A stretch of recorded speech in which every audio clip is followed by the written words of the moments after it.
Louvado seja nosso Senhor Jesus Cristo, para sempre seja louvado. Bom dia, meu irmão, minha irmã, que é o Padre Daniel, da Paróquia de Santana, em São Joaquim Antônio Carlos.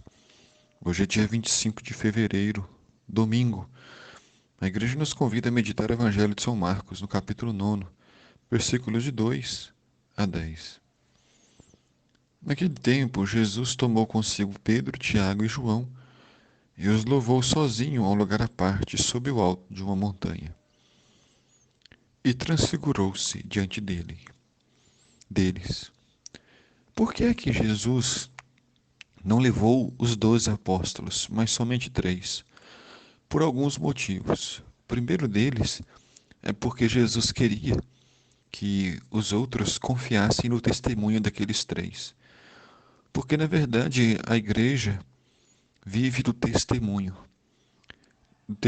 dos apóstolos, dos testemunhos dos homens e mulheres de fé que conviveram com Jesus, que viram o Cristo ressuscitado, que escreveram o Evangelho, testemunha dos nossos avós, dos nossos pais. Então, se nós cremos, se nós temos fé, esta fé ela foi implantada, enxertada em nós através do testemunho. Não existe nenhuma prova científica da existência de Deus. Ou se acredita pela fé, ou não se acredita. O segundo ponto importante que leva Jesus a chamar somente três, porque Jesus não quer escândalos, Jesus não quer confusão, Jesus não quer aplausos e muito menos quer chamar muita atenção. O jeito de Jesus é um jeito simples e humilde. Então ele quer revelar a sua divindade e todo o seu poder, mas na simplicidade, na humildade. E depois que eles estão lá, ele se transfigurou. Se transfigurar significa revelar toda a sua divindade. Embora Jesus seja 100% Deus e 100% homem, a aparência que mais chamava atenção era da humanidade. A divindade não era vista. Não se consegue ver a Deus.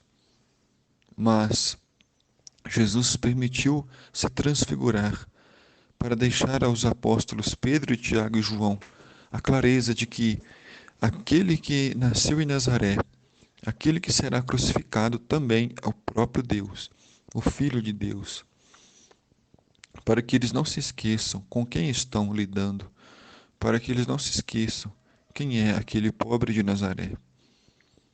As suas roupas durante a transfiguração ficaram brilhantes e tão brancas como nenhuma lavadeira sobre a terra poderia alvejar. E apareceram-lhe Moisés e Elias, que estavam conversando com Jesus. Moisés representa a lei. Ele é aquele que recebeu as tábuas da lei. E Elias é o maior dos profetas, que nem mesmo conheceu a morte, mas, concluída a sua missão nesta terra, foi levado ao céu numa carruagem de fogo. Os dois conversam com Jesus sobre o quê?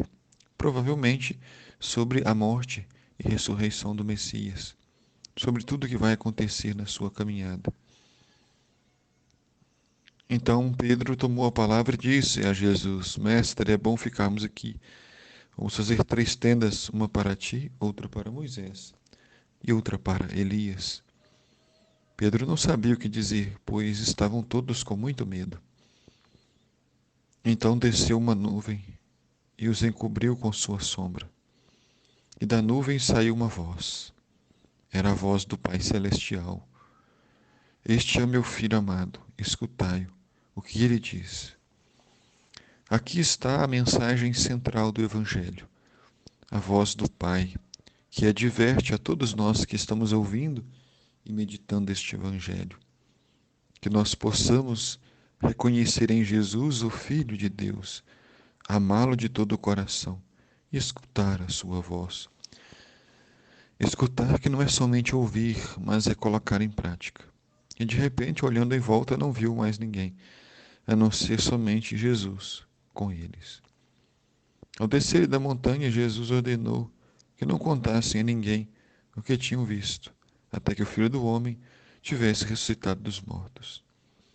Jesus pede sigilo, pede segredo sobre este fato importante da sua missão, da sua vida.